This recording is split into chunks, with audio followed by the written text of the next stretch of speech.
Good evening, and thank you for attending. My name is Denise McKelvey, and I will be the moderator for this evening's candidate debate. The Citizens Clean Election Commission is the sponsor for this evening's event. The Clean Elections Act is a campaign finance reform measure initiated by Arizona citizens and passed by voters in 1998. Participation as a clean elections candidate is strictly voluntary. The system provides full funding for qualified candidates who agree to abide by the Clean Elections Act and rules. To qualify for funding, participating candidates must illustrate the support of their constituents by gathering $5 qualifying contributions from registered voters in their legislative district. The candidates adhere to contribution and spending limits and may not accept money from special interest groups. They also agree to participate in these debates. As we move into the debate, we encourage audience questions. If you have questions, please print them clearly on the card you were given when you walked in and hold them up. One of our volunteers will pick up the cards and deliver them to me. We screen the questions for clarity to eliminate duplications, speeches, or personal attacks on candidates. If you need another card, just raise your hand. There's an independent timer who will see that the candidates have equal time to answer questions and will tell them when their time is up. Our format this evening will be opening statements, 2 minutes each, a quick lightning round, 2 minutes to answer audience questions, 2 minutes to answer candidate questions, and closing statements will be 2 minutes each. We ask that you remain polite to all the candidates and give them a fair and an uninterrupted hearing, no matter how strongly you may agree or disagree with anything being said. This means no applause or outbursts or cheers, except for now as we introduce the candidates. Mr. Noel Campbell, Republican, running for a seat in the House. Mr. Sean England, Republican, running for a seat in the House. Ms. Karen Fan, Republican, running for a seat in the House. And Ms. Linda Gray, Republican, running for a seat in the House. The order in which the candidates will speak has been determined by alphabetical order by last name and will progress from that starting point. The closing order will be determined by reverse alphabetical order by last name. Mr. Campbell, will you please start the opening remarks? Thank you very much. My name is Noel Campbell, and I'm a candidate for state representative here at this District 1. I'm from Arizona. I grew up in Phoenix. I went to St. Mary's High School, an inner-city high school where I learned to be tolerant of other races. I went to school with Mexicans. We called them that then, but they're Hispanics now, but blacks and Orientals. So I had a very good rough and tumble education at St. Mary's High School. I went on to Arizona State University, where I graduated with a degree in business in 1965, and due to the Vietnam conflict, I had to make a choice about military service. I was accepted into the Navy's flight program. I became a naval officer and a pilot, and I flew combat in Vietnam in 1968. Decided not to make the Navy a career and was offered a career with the United States Customs Service. I worked 27 years on the Mexican border, all up and down the line at San Ysidro, Calexico, El Paso, Albuquerque, and Phoenix, and I worked out of the U.S. Embassy in Mexico City, and I worked in Central and South America. I worked in Colombia, Venezuela, Peru, and have an extensive background on border issues. After retiring from that, I flew fires for 10 years as a tanker pilot. So I have a very good understanding of the nature of fires and what we need to try to do to prevent them. So I've had a great background. My total life has been in service to my country or my state. I've never held political office. I'm a clean elections candidate. I don't take money from anybody. And if I'm elected, if I make a mistake, it'll be an honest mistake, not because I have somebody's money in my pocket. And so I just want you out there to know that I'm a grassroots candidate. I'm not planning on making this office a career. I'm way too old for that. I believe in term limits. I believe you serve your community and then you return home. That's what our founding fathers envisioned, and I support that idea. So I'll be a candidate that offers you integrity and honesty, but I cannot tell you that I have all the answers because I do not. I'm Noel Campbell, and I'm running for state representative. Thank you very much. Thank you. Mr. England. Hi, welcome to this evening's debate. I appreciate all of you that are attending. I also appreciate the people out in the audience that are watching. I am an Arizona native. I grew up in North Phoenix when it was nothing more than orchards and cotton fields. I was born at Good Sam Hospital, which has been replaced by a new building. I am married. I have 2 school-aged children. I've been married for 20 years. My kids are 13 and 16, so I have my hands full there. I am a small business owner. I actually own 2 businesses. One business is a product distribution business, and the other business is a real estate investment and development company.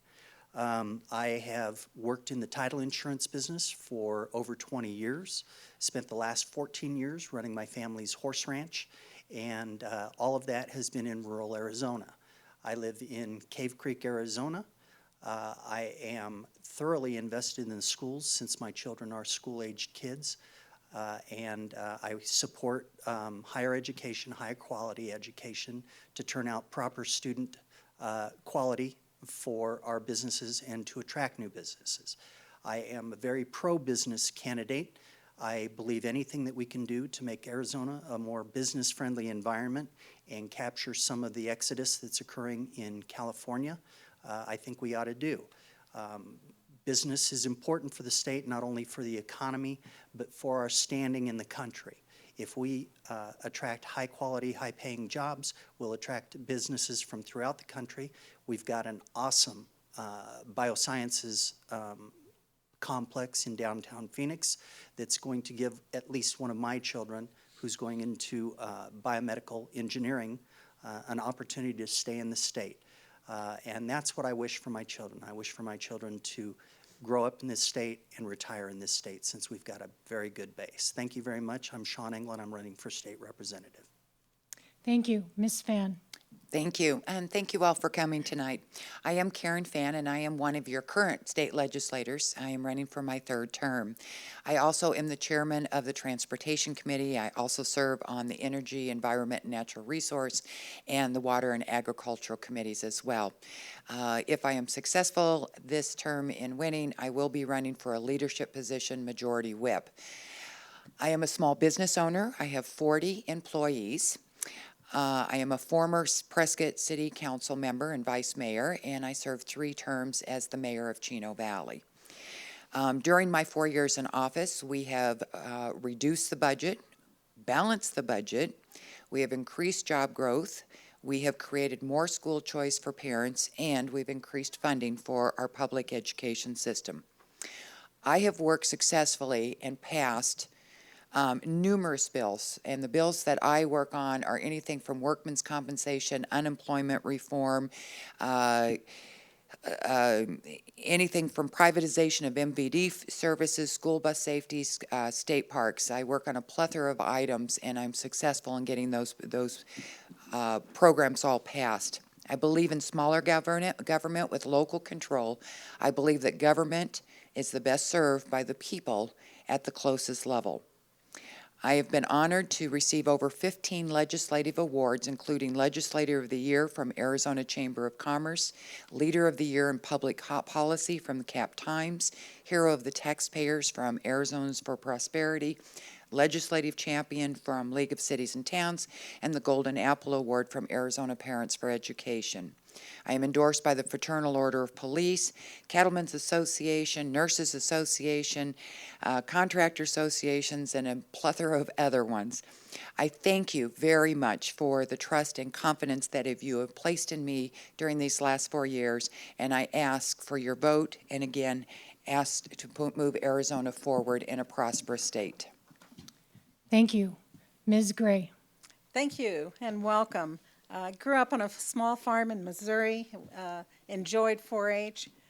I attended a rural community college my first year of college and had a scholarship from the Daughters of the American Revolution, enjoying our founding fathers and what they intended for our country. Many local leaders came and asked if I would run for the open seat, and I accepted that invitation. You can see that list at lindagray.net. My incredible husband and I enjoy doing community service. We attend a local church. We have volunteered with Yarnell and helping clean up after the fire, and serve on an HOA board. And my husband helps build trails here in the community. I sponsored the voter ID bill to have it vetoed by Governor Napolitano. And then I went on to defend our initiative on requiring voter ID and citizenship in order to vote on the Lou Dobbs program. I'm a defender and supporter of water and property rights, Senate Bill 1070, reduced regulation on business, pro-life, pro-school choice. I have an A+ rating with NRA. I believe in the high academic standards, but curriculum should be left to local control and not Common Core. I believe in a secure border, a competitive health care, and not the unaffordable CARE Act. I support our veterans, and they deserve respect. I sponsored legislation so that people who are here in Arizona receive in-state tuition, and also that their family members are here would receive in-state tuition. When somebody complained and you couldn't fly a military flag in an HOA, I changed that so that they are allowed to do that. One of my key efforts has been DUI. We have reduced DUI in Arizona by 17%. I'm Linda Gray, and I ask for your support. Thank you. Thank you. Now we'll move into our lightning round. This is an attempt to lighten the mood for tonight's debate. We are going to do a quick lightning round of this or that. So please just answer with one word. Mr. Campbell, Droid, iPhone, or Windows? Windows. Mr. England, CNN, Fox News, or MSNBC? Oh, that's easy. Fox News. Ms. Fan, Facebook or Twitter? Facebook. Okay. Ms. Gray, Mac or PC? Mac. Great. Thank you. Okay, we're going to move into our debate questions now. First question for Mr. Campbell. What will be your leading legislative priorities if elected? Leading would be to eliminate Common Core. I am absolutely opposed to federal intervention in our education system here. They may be well-intentioned, but the road to hell is paved with good intentions. We don't need federal officials telling us what our standards ought to be. We have very smart people in this state. The federal government has no responsibility for education. It's not an enumerated power, and I would just as soon not have them involved in our educational process at all. So Common Core would be the first thing that I would try to eliminate. The second thing I would like to do is to reform the tax code in this state to make it more business-friendly. I would work to eliminate the personal income tax and broad-base the sales tax, but of which 30% of the visitors of this state would help pay into. So by tax reform, we could get some of these businesses that are bypassing us, that are going to Texas and into Nevada. The third major thing that I would really like to work on would be the National Guard of the state of Arizona. With the military background that I have, the National Guard has got to be looked at. They've already had a scandal in the Guard, and we need to have a Guard that's ready to defend this state and ready to react to emergencies. And I would be the person with the background that could look at that organization as a former military officer and try to improve it. So the Guard would be a good place to start for me. And lastly, water issues are so important to us up here. In the next 5 years, the water issues are going to be critical to the state of Arizona and especially to the active management area here in Prescott. So if I am elected, and those are those key issues that I would like to work on. Thank you.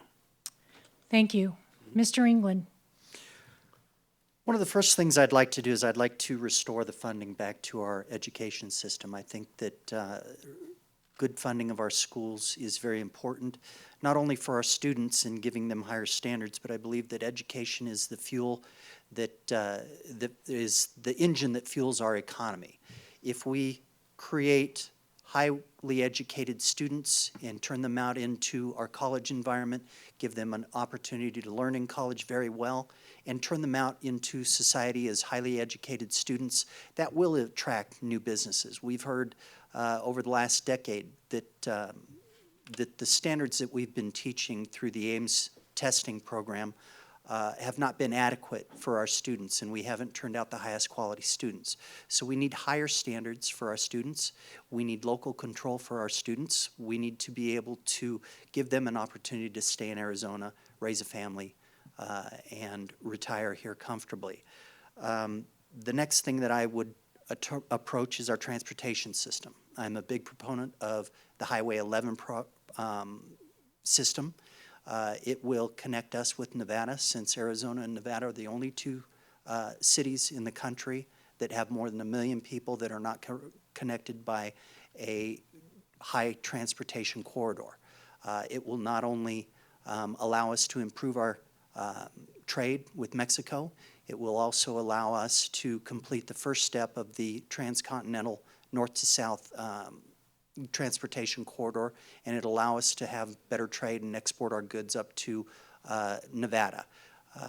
We also need to make sure that we maintain our transportation system between California and Texas, because that is one of the most highly used, highly profitable routes in our state.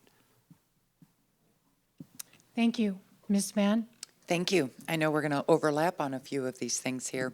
My number one goal, and always has been, always will be, is jobs and economic development. We cannot have a strong state with a viable population which pays for education, which pays for infrastructure costs, which pays for everything else, unless we have a good economic development base. That means people working. You know, instead of being out of work and they are collecting social subsidies, they need to get back to work. They need to have self-worth. They need to be able to earn their income, be able to have expendable income so that they can actually go out and buy things, they can buy a house, they can pay property taxes, and those are the things that create a strong economic development.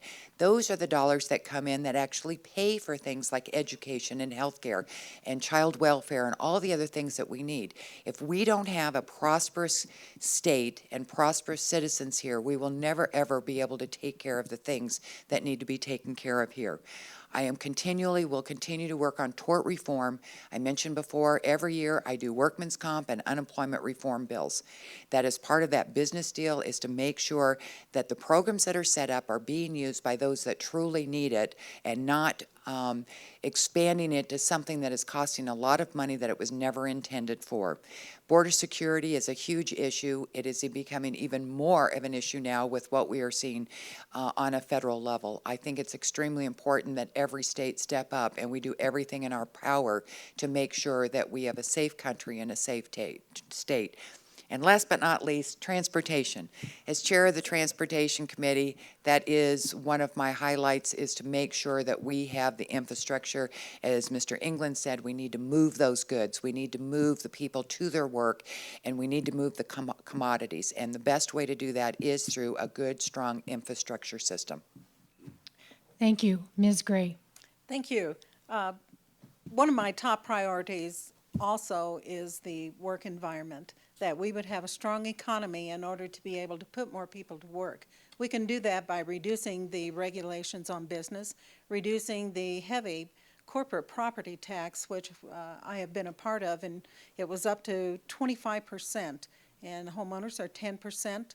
As we begin to shift and bring that down on the corporate level, we've brought it down to 20%. So that is helping business to be able to hire more people. By hiring more people, it gets people off of the welfare rolls, therefore reducing the taxpayers' cost for Medicaid and other supplements that are given to those. Education funding is very important for me. I have a daughter who is a teacher, and they've been sacrificing for a number of years. I was there when we implemented Students First, which was a program to bring all schools up to their fiscal plant up to a certain standard. Not all of that was reached, and during our heavy economic depression that we had, we have cut some of that funding to maintain our school facilities and what they should be.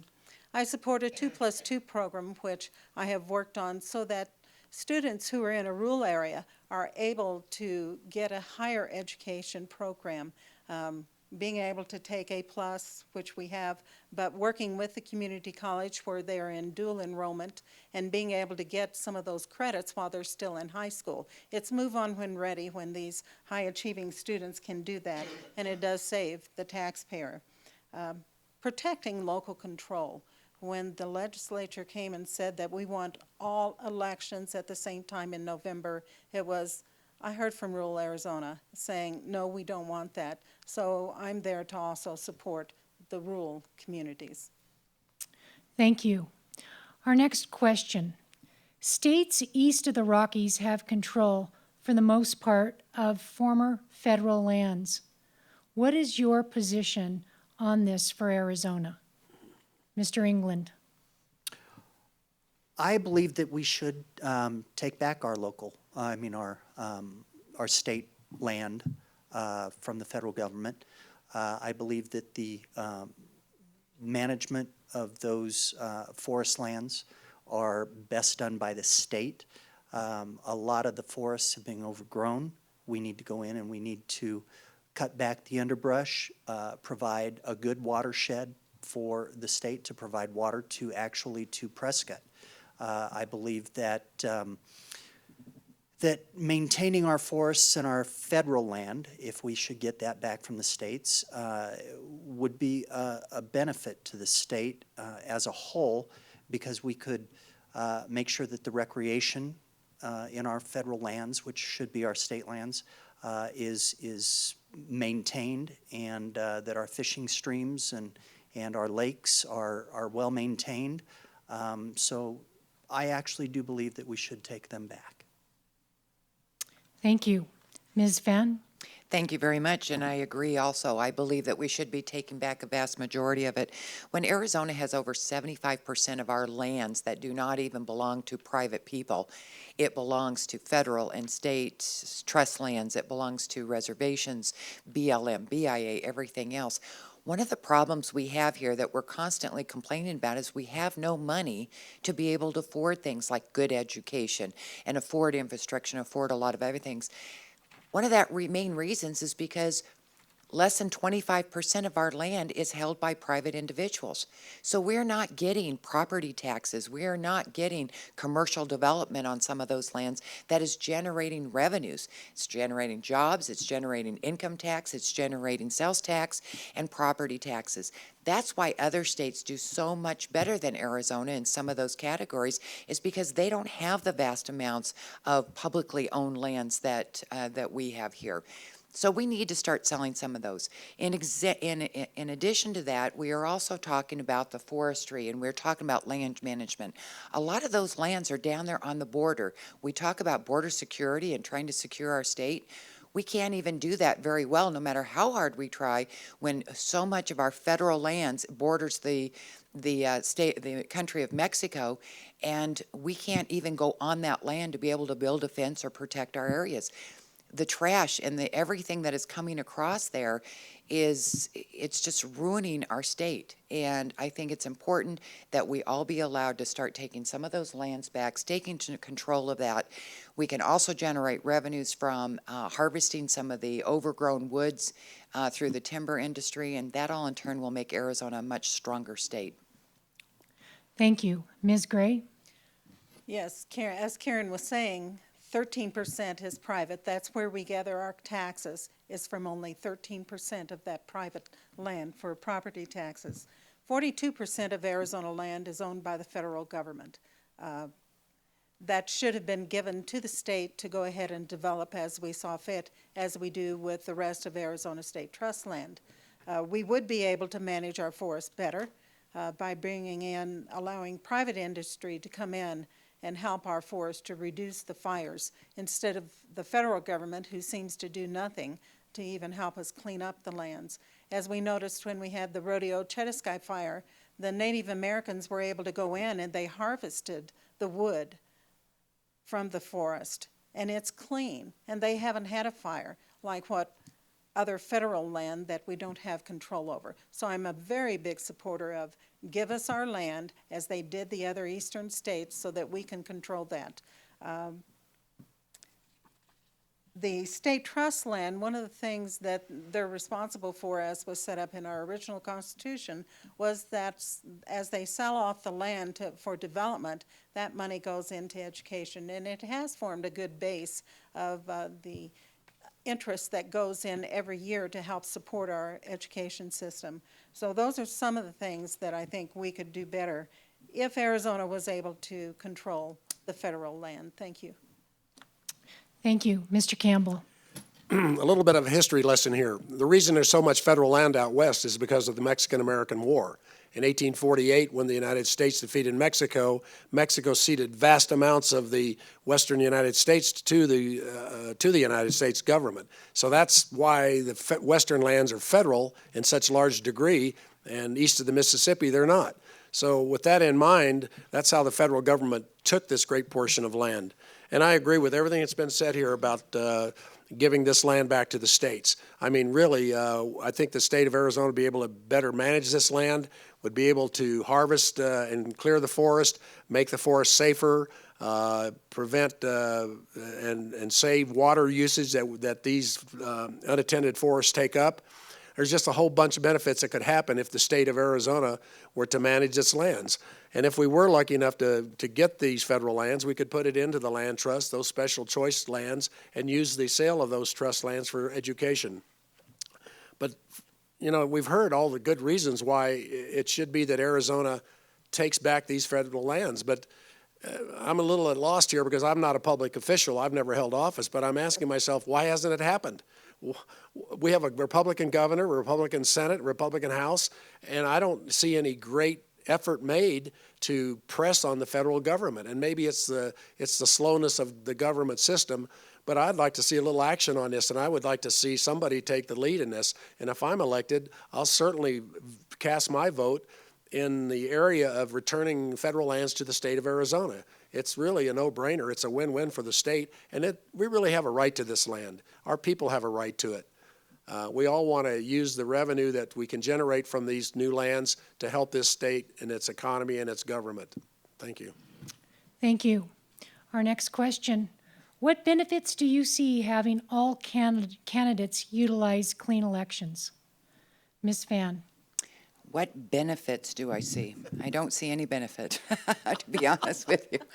I think clean elections certainly has a valid place in our elections. There are candidates who are new to the arena, who do not have a lot of people, don't have a lot of backing yet because they're just not well known yet. However, I believe that, you know, clean elections sometimes can also stifle people's choice of who they want to support to make sure that we have good candidates that get in that are going to represent all of the people. I believe that we as Americans, we as citizens, we have a right and a voice to be able to put our money where we want to support those candidates at. And so therefore, I think that we need to have this ability to be able to have traditional or clean elections candidates. Thank you. Ms. Gray. I have run clean elections my past few elections. My last one, I received the $34,000. I did not have a primary opponent, just a Democrat opponent. And I had $34,000. My opponent had $164,000 that he raised privately. A disadvantage, yes, but one of the comments he made at the end of the election was, and when I had won by 11 points, was, I didn't know you worked so hard. Well, I do work hard, and he should have realized that before he got into the race. But this time I chose not to run clean elections, and the reason for that is the heavy Republican voters that we have 127,000 voters in District 1. Independent redistricting really stacked this district with a lot of voters. So it's the next district has 88,000, which is highly Democrat, so they do not have to raise it or have as much money to get the message out. Therefore, I think it should be an option on what you want to do, whether you want to run traditional or clean elections. I have a proven record of voting my conscience and not by who gives me money. Typically, people who give me money support the ideals that I want anyway. So I am not beholden to somebody else just because they support me in the way I have voted in the past, and that's why they're giving me funding this time for my election. So I appreciate the beginning that Clean Election had, and for those who didn't have a record, people didn't know them, being able to get out there. But my first election, I think I only ran on 15,000 and beat an incumbent. But it's working hard, and that's what I do best. Thank you. Mr. Campbell. Well, first, Linda, I really want to thank you for your 16 years of service down at the legislature, 8 in the House and 8 in the Senate. And now you've come up here to enlighten us with maybe another 16 years. I mean, we really could use that, and I thank you for your service. The question was, what benefits could accrue if everybody was with clean elections? Well, first of all, it would take the money out of the system. And everybody knows that money is the mother's milk of politics. So it would make it more competitive for all the candidates. Now, I understand the First Amendment, and I support the First Amendment. And I don't question the First Amendment and the right of any individual, as defined by the Supreme Court, to give money. But let's not kid ourselves. I mean, money is what drives these elections. And the candidate, and that has to do with 80% of the voters are really uninformed. And so what's going to happen a month before the election or 2 months, they're going to get blitzed with all this advertisement paid by all this PAC money and special interest money. And it puts a candidate at a great disadvantage. It just does that. So I have run clean elections before, and I hope if I'm elected, I'll run clean elections again, because I don't want to owe some lobbyist a favor because he's given me money. And that's the truth of it. And so I may not get elected, but I have a principled stand. I run on clean elections. I support clean elections. I've always supported it. I don't try to degrade it. And I understand how the system works. And I see how it really works. And I support any candidate running for office on clean elections or traditional. I don't have a problem with that, but I don't want to be self-deceiving either. I mean, the truth is that money plays a great deal in our elections, and clean elections, if all the candidates run clean elections, it would be more competitive. So that's why I support clean elections. Thank you. Mr. England. I have to echo a lot of what Mr. Campbell said. Clean elections allows candidates like myself, I am running clean elections, it allows good candidates that come from a business background that don't necessarily have connections with the lobbyists and special interests to mount a campaign. It gives us funding to create advertising and get our message out. It insulates us from outside influence of PAC money and special interest money. Without clean elections, a lot of good people would not be able to run because they would not have the backing of the special interests. Special interest groups are very risk adverse, so they tend to support candidates that vote the way they want them to vote. I want to be free of any outside influence or any PAC money, and just be able to be a good, honest candidate that comes from the values that I believe will serve the community. Thank you. Our next question. Please name a recent law passed by Arizona legislature in the past couple of years that you oppose and why. Ms. Gray. One of them I opposed, and my good friend here, Representative Fan, sponsored that bill, and I understand why she sponsored it. I had legislation that said if you work for a company such as UPS, the post office, you had a DUI, that you would be able to have an ankle bracelet instead of the ignition interlock, because a business owner is not going to allow you, and you'd probably lose your job if you didn't have the ignition interlock on the vehicle that you drive. This would have allowed that person to be able to keep their job, but yet not drink at all because of the ankle bracelet that monitors the DUI content. Now, the reason that Representative Fan ran the legislation is because of the overwhelming federal government saying you won't get this money unless you take that off of your books. And yet, we would have had a safe driver out there who could have kept his job or her job if the federal government had allowed this law to stay in place. Thank you. Mr. Campbell? Well, I'm going to get in a lot of hot water on this one, but I would have voted against Senate Bill 1062, and that's not because I'm not a religious guy. I mean, I'm as religious as anybody, but I don't believe in creating laws for problems that don't exist. And that law was created for a problem that did not exist in Arizona, and it caused great havoc with the Republican Party here. We had candidates, we had elected officials that voted for it and then disavowed it after the governor vetoed that bill. And I just think that that bill should have never seen the light of day because it was not an issue. Laws are created when we have problems. You don't create laws ahead of problems. And had we had a business or an individual punished because of his religious beliefs and he was threatened with criminal activity or going to jail, I'd be the first one to defend him. But that was not the case in Arizona. There was no problem here. And we were faced with the possibility of losing $2 to $3 billion of economic activity. And believe me, that is not what I'm about. I have a small business myself, and I will do everything to encourage business growth in Arizona and not scare the bejesus out of people who are looking at this state. I'm a conservative Republican. I'm a Tea Party kind of guy. But I'm common sense, and I'm not going to take activities or vote on bills that would harm the economy of this state. I won't do that. That's my pledge to the voters. I'll do everything to encourage economic activity. That's my honest answer. Thank you. Mr. England? I have to agree wholeheartedly with Mr. Campbell here. That was going to be my answer. I believe 1062 was not a very wise bill to be passed by the Senate and the House. There were no problems. I can understand the precipice for why they took it up based on the situation in New Mexico. But it just simply gave the nation another chance to give Arizona a black eye, frankly.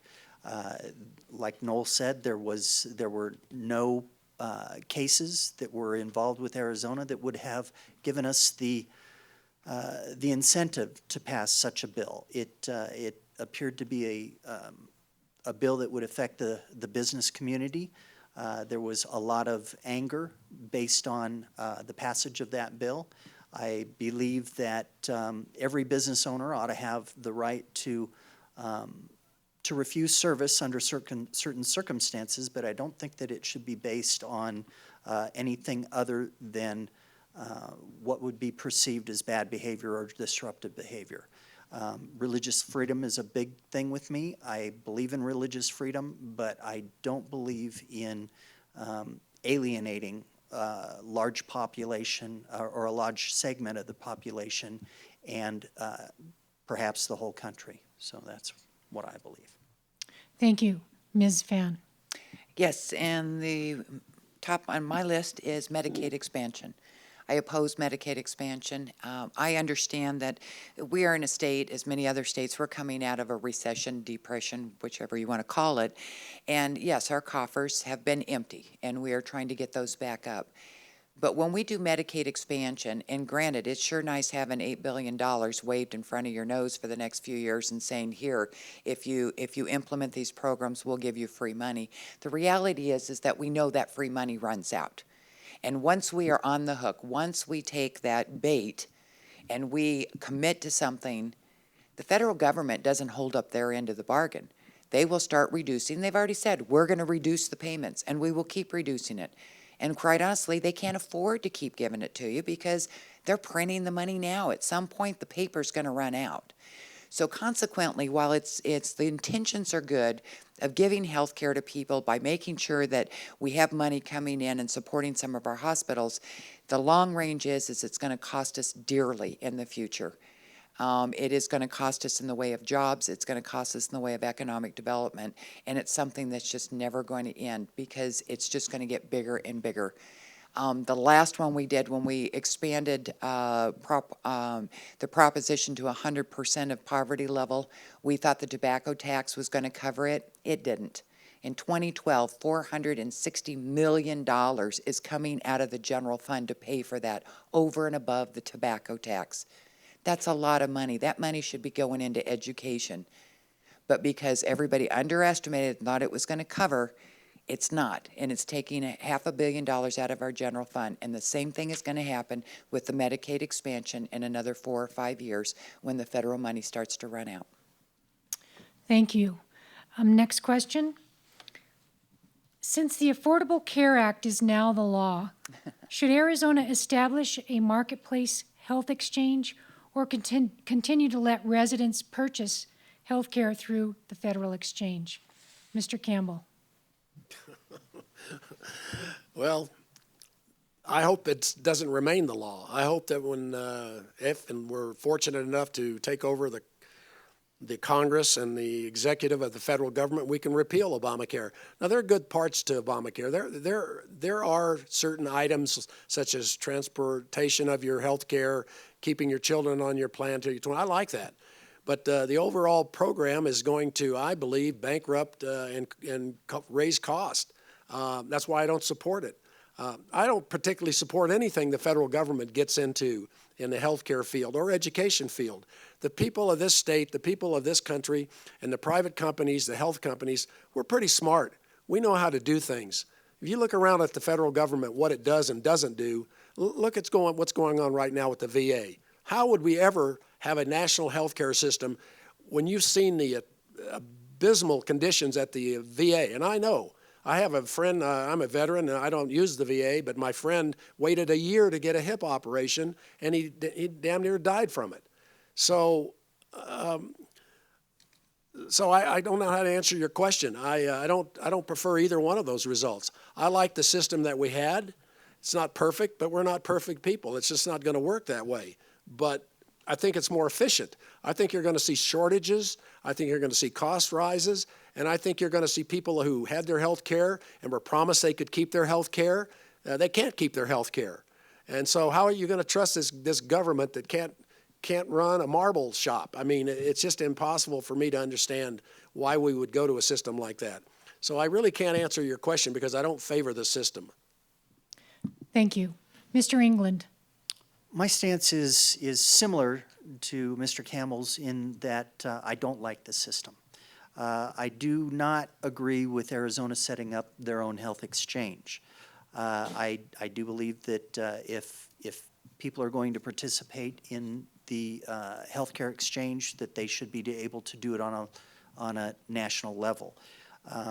And regarding the VA, if you look at the VA and all the problems that the VA is going through, you can bet that's what our healthcare system is going to look like in the future, the foreseeable future.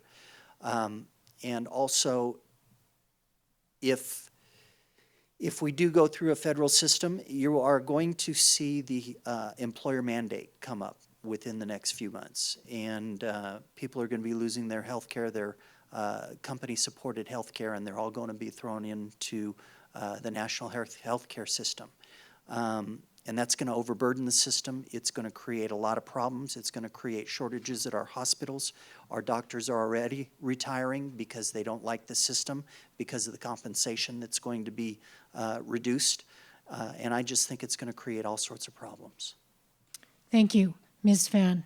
Thank you. I agree with Mr. Campbell. I don't prefer either one of them because I oppose Medicaid expansion. I oppose Obamacare for the reasons I stated before. But in addition to that, Arizona has already one of the best programs already going in the entire nation. It's called Access.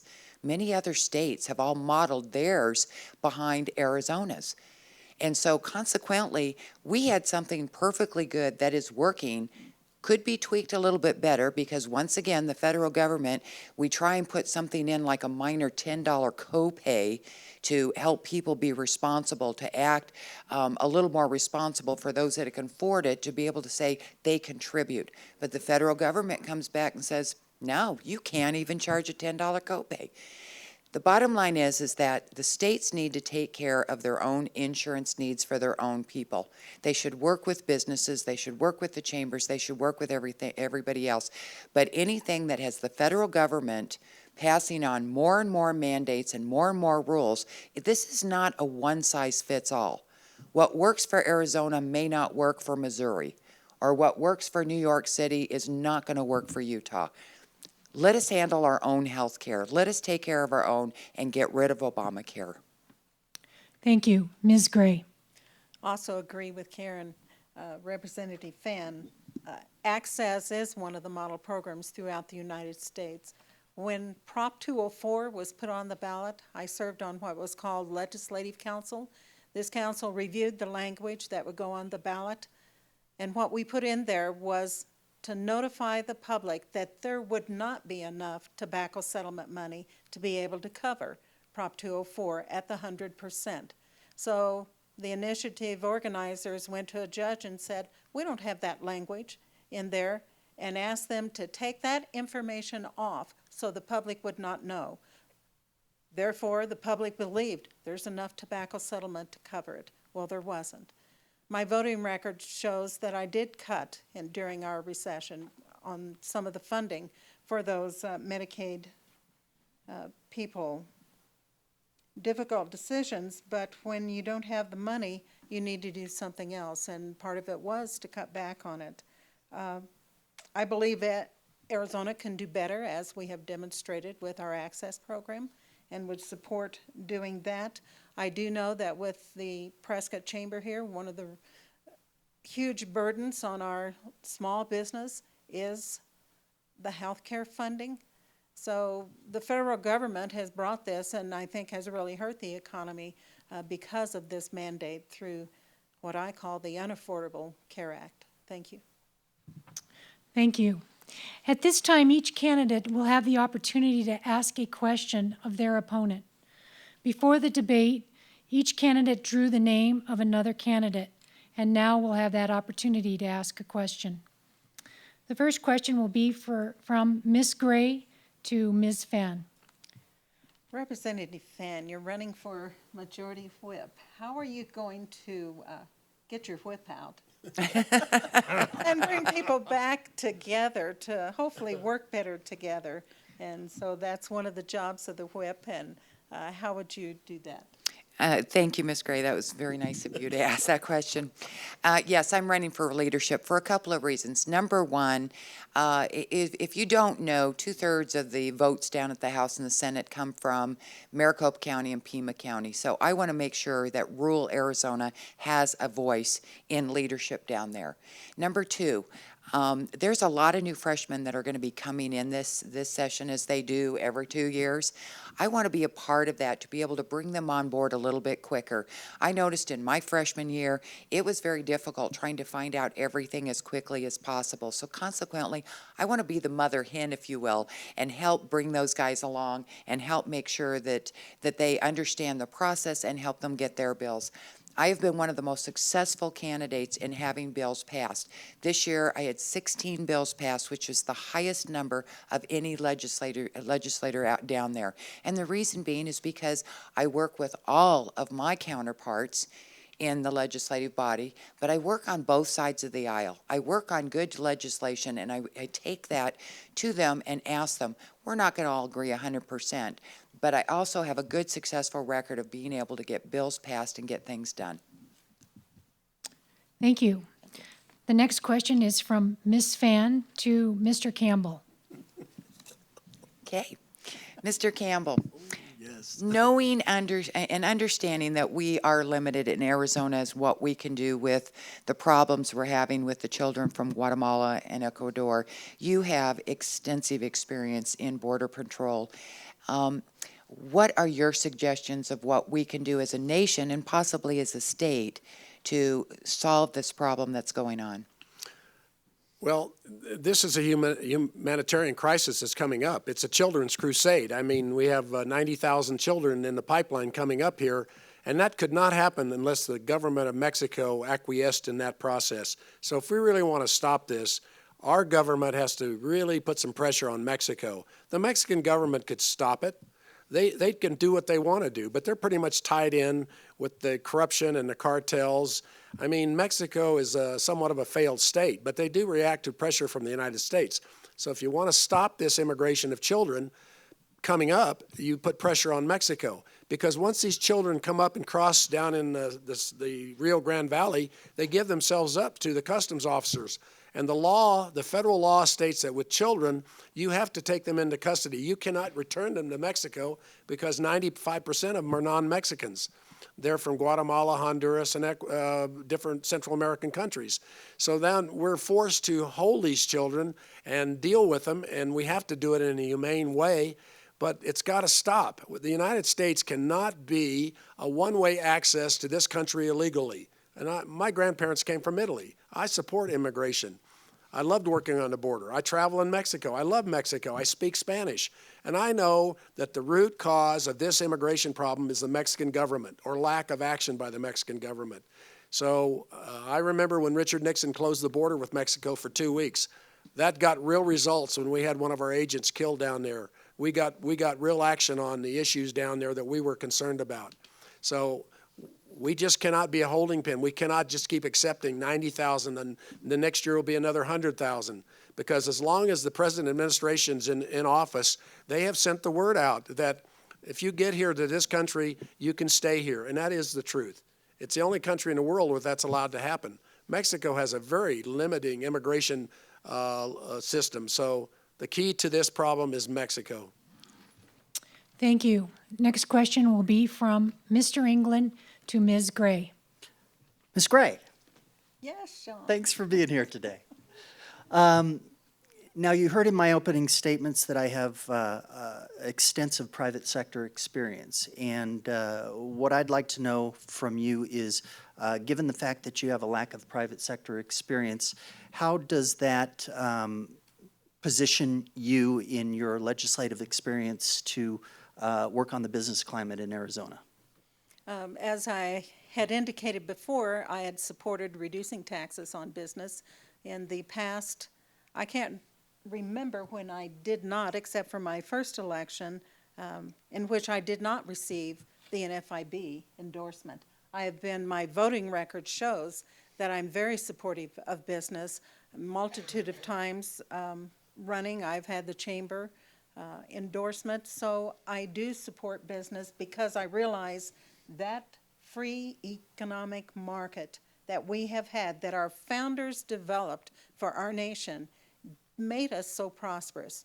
So that's where we have come from. It made our nation great, and I do support our local business because we have so many mom and pop organizations that work hard, a lot more than what somebody who typically works in business, because they're working through the weekend, day after day, long hours. So I support building our economy through small business because it helps. Great answer. Thank you. Thank you. Our final candidate question will be asked by Mr. Campbell for Mr. England. Sean, since you live at the outer ends of the district, and since we have been redistricted and we now have Anthem and Cave Creek and the areas that you are from, what do you think are the greatest needs for this part of Yavapai County, specifically Prescott Valley, Chino Valley? I mean, not being from here, you certainly have thought about what our issues are up here. So what is your thought process on what we need up here in this part of the district? One of the biggest challenges there is the water situation. There are a number of issues being able to service the water needs of both Prescott and Prescott Valley. There are issues whereas if the Big Chino Aquifer is pumped and the water level falls, that the Upper Verde River will suffer greatly. as far as the habitats and the fishing and all that sort of stuff that goes along with it. I am a native Arizonan. I've got a long and very active history with the town of Prescott and Prescott Valley. I come up here frequently. I've been coming up here since the early 60s.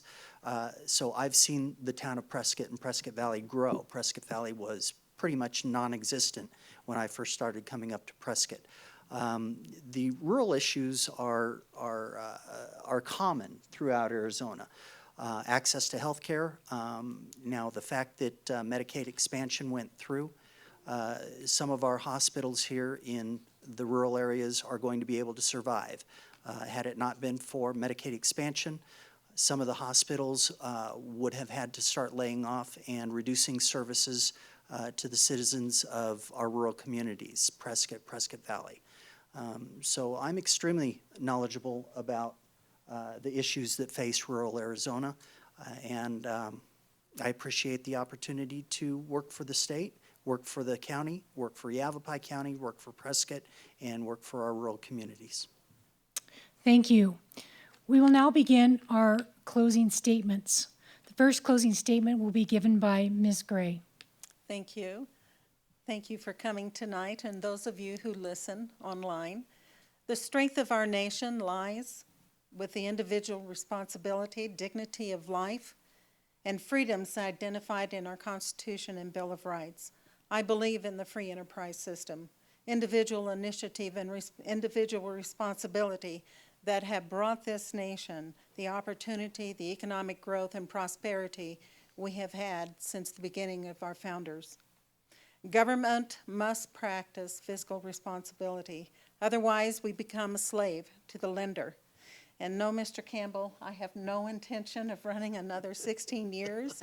I was asked to run by Senator Pierce and Representative Fan. Nobody else had gotten into the race. I actually tried to find other people to run. And then we have Republican Women of Prescott. The leadership there was asking, would you run? So I agreed to serve one term. President Lincoln said, "Nearly all men can stand adversity, but if you want to test a man's character, give him power." How do you treat other people when you're in a responsible, powerful position, such as I have been? And that's treating everybody equally. I'm not better nor superior than any of my other fellow candidates. Founding Father Noah Webster said, "If by chance a man is found to fill the office with talents and integrity, is it right to tie the hands of people that they shall not re-elect such a man or woman? Shall the Constitution exclude the privilege of availing themselves of distinguished excellence?" As a proven conservative Republican leader, I have supported the ideals of the Republican Party. And I ask for your vote for Linda Gray, August 26th. Thank you. Thank you. Ms. Fan. Thank you. And again, thank you all for coming tonight. And for those that are tuning in, thanks for spending your time watching this. I am Karen Fan. I moved to Prescott when I was 4 years old, so obviously I am rural, and I will always fight for our rural values. I will fight for rural rights, and I will stand for Arizona.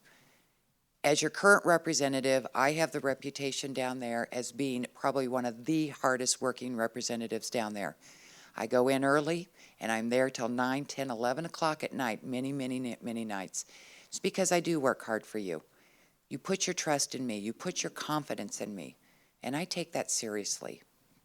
And besides that, I love my job. I love what I'm doing because I think we're making some good progress. I think we're starting to turn things around in Arizona. People are going back to work. Jobs are starting to start up again. We have got a wonderful state, and we need to bring it back to its full bloom and value again. I hope that you will consider re-electing me again, allow me to return back down there. Again, I would like to run for leadership. I want to make sure that the vision of Arizona is carried forward. That's one thing that I have noticed since I've been down there. I keep asking everybody, where does everybody want to be 10 years from now, 20 years from now, whether it's in education or infrastructure or whatever. I can't seem to get a straight answer. And that's one of the part of that issue I want to be a solution to. Where do we want to be, and how are we going to get there? Thank you very much. I ask for your vote. My website is electkarenfan.com. Please go on there. You can find out more about me. And thank you again for tuning in tonight. Thank you. Mr. England. Thank you. Thank you for showing up tonight to share this opportunity for listening to us speak. I just want to reiterate that I am a native Arizonan. I was born downtown Phoenix. I love this state, and I don't think that there is a stitch of land in this state that I haven't visited. I've lived in rural Arizona all my life. I grew up out in the sticks. When development started coming to me, I moved out further, and now I'm up against a mountain. So hopefully development won't surround me at this point. I believe in private property rights. I believe in water rights. I believe that people should have the freedom and free expression to support the candidates that they see eye to eye with and believe in their stances. I am a Second Amendment rights guy. I am a gun owner and a CCW permit holder. So I will protect our Second Amendment rights and would oppose any legislation that would do otherwise. I just ask for your vote. My website is seanfrazy.com. Thank you all for the opportunity. I feel honored to be here tonight. Thank you. Thank you. Mr. Campbell. Well, thank you all for being here. It's been an interesting debate, and I've learned a lot listening. First of all, I'm running because I've had a wonderful life. I mean, I'm not in this to make a career out of it. Believe me, I'm too old for that. I'm not in it for the money. I've made my way in life. I'm doing it because I really like to serve my community. That may happen, it may not happen. That's up to the voters, which I totally respect. But I believe what the Founding Fathers believed. They believed that you went to serve your community in Congress at that time, and then you returned back to your farm. They never envisioned a political elite, a political class. The political class in this country at the state and federal level is totally detached from the grassroots needs of the people. As a grassroots candidate who's not seeking to make a career in politics, I'll stay close to the voters. I'll be going to the meetings. I'll have them chew on me. I don't have their answers, but I'm not going to hide from them. How many times have you tried to really get in touch with your elected officials? It doesn't seem to work very well because they're insulated. They know they're going to have a ton of money to spend on the election and get elected. And that is a real problem as far as I'm concerned.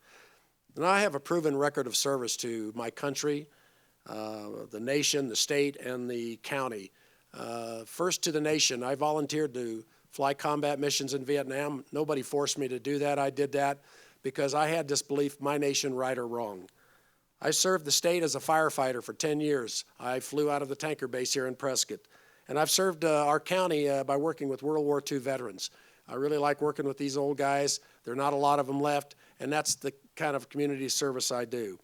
So if I'm fortunate enough to get elected, I'll do an honest job for you. I won't be looking to enrich myself. I won't be taking trips to football games by the corrupt Fiesta Bowl. I won't do that. I know better than to do that. I'm going to be an example. I'm going to be a good, honest, hardworking representative for Legislative District 1. I'm Noel Campbell, and I really appreciate your support and your vote. Thank you. Thank you. And we thank you so much for participating in our forum tonight. Thank you. We thank all of you who took the time to come and inform yourselves before voting. We encourage you to find out more about clean elections and the candidates running for our office by visiting www.azcleanelections.gov. A video of this debate, as well as other clean elections debates, will be posted on the site within 72 hours of a scheduled debate. Thank you all for coming and have a safe trip home.